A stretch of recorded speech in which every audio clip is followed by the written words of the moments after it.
ফেব্রুয়ারিতে নির্বাচন হবে বলে আশ্বাস দিয়েছেন প্রধান উপদেষ্টা। এমন তথ্য দিয়েছেন বিএনপি মহাসচিব মির্জা ফখরুল ইসলাম আলমগীর। রাতে রাষ্ট্রীয় অতিথি ভবন যমুনায় প্রধান উপদেষ্টার সঙ্গে বৈঠক শেষে এসব কথা বলেন তিনি।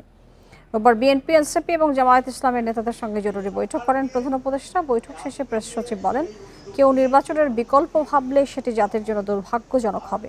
এ সময় আসছে দুর্গাপূজায় যাতে কোনো বিশৃঙ্খলা না হয় সেই লক্ষ্যে সবার সহযোগিতা চান তিনি। এদিকে বৈঠক শেষে জামায়াতের নায়েবে আমির বলেন, ৩১ দলের মধ্যে ২৫টি পিআর পদ্ধতির নির্বাচন চায় আর জাতীয় পার্টির বিরুদ্ধে কার্যকর ব্যবস্থা নেওয়ার দাবি জানান এনসিপি নেতারা। আলোচনা ফলপ্রসূ হয়েছে, সেটা গোটা দেশবাসী অত্যন্ত আশ্বস্ত হয়েছে এবং নির্বাচন যে ফেব্রুয়ারিতে হবে এ ব্যাপারেও গোটা দেশবাসী অত্যন্ত আশ্বস্ত। নির্বাচন সুষ্ঠু, ফেয়ার, পিসফুল এবং ফেস্টিভ হবে, উৎসব মুখর পরিবেশও হবে এবং উনি বারবার তো এর আগে বারবার বলেছেন এটা বাংলাদেশের ইতিহাসে one of the best election হবে।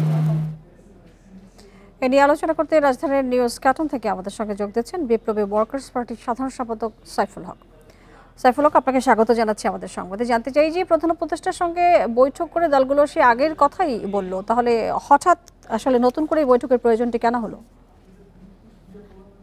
জি, আপনাকে ধন্যবাদ। মানে আমার মনে হয় যে গত কয়েকদিন ধরে রাজনীতিতে বেশ কিছু নতুন যে উপাদান যুক্ত হয়েছে, বিশেষ করে গণ অধিকার পরিষদের একটা বিক্ষোভকে কেন্দ্র করে যেভাবে হামলা, আক্রমণ এবং তাদের দলের সভাপতি নুরুল হক নূরকে যেভাবে বলা যেতে পারে প্রায় টার্গেট করেই যেভাবে হামলা করা হয়েছে এবং গুরুতর আহত করা হয়েছে, এবং এটা একটা এবং এর পেছনে কারা আছে ইত্যাকার তো নানা ধরনের গুঞ্জন, নানা আলোচনা। তো একটা ব্যাপারে যে একটা অস্থিতিশীল একটা অবস্থা তৈরি করবার কোনো তৎপরতা কিনা, এটা একটা পরিস্থিতি। এর আগের দিন আপনি লক্ষ্য করেছেন, তার দুদিন আগে সম্ভবত ৭১ মঞ্চ নাম করে তারাও সেগুনবাগিচায় রিপোর্টার্স ইউনিটিতে তাদের একটা মুক্তিযুদ্ধ সংবিধানের একটা আলোচনায় যেভাবে হঠাৎ করে কিছু যুবক যে হামলা, আক্রমণ এবং কিছু মুক্তিযোদ্ধা সহ কিছু সিনিয়র নাগরিক তাদেরকে যেভাবে হামলা, আক্রমণ করা হয়েছে, আহত করা হয়েছে, যারা আক্রান্ত হয়েছেন তাদেরকে আবার গ্রেপ্তার করে তাদের নামে আবার সন্ত্রাস দমন আইন দেওয়া হয়েছে। চট্টগ্রাম বিশ্ববিদ্যালয়ে গতকালকে তো থেকে একটা ঘটনা চলছে জানেন, এখন ১৪৪ দ্বারা চলছে। আমার কন্যা সেখানে ইউনিভার্সিটির একজন প্রফেসর, তো সেখানে আমি কালকে রাত থেকে আমাদের উদ্বেগ, উৎকণ্ঠা বাড়ছে এবং এখন সামরিক বাহিনী, এখন সেনাবাহিনীর সদস্যরা চিটাগাং ইউনিভার্সিটিতে তাদের টহল আছে, যেটা জানতে পেরেছি।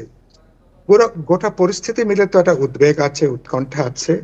সরকার ফেব্রুয়ারিতে সরকার নির্বাচন কমিশন তারা যে একটা লক্ষ্য ঠিক করেছেন, এবং ইতিমধ্যে আপনি জানেন যে নির্বাচন কমিশন থেকে তারা একটা রোড ম্যাপ তারা দিয়েছেন। নভেম্বরের মধ্যে ২৪টা কাজ তারা সম্পন্ন করতে চান, যাতে ফেব্রুয়ারিতে অবাধ, নিরপেক্ষ, বিশ্বাসযোগ্য নির্বাচন নিশ্চিত করা যায়।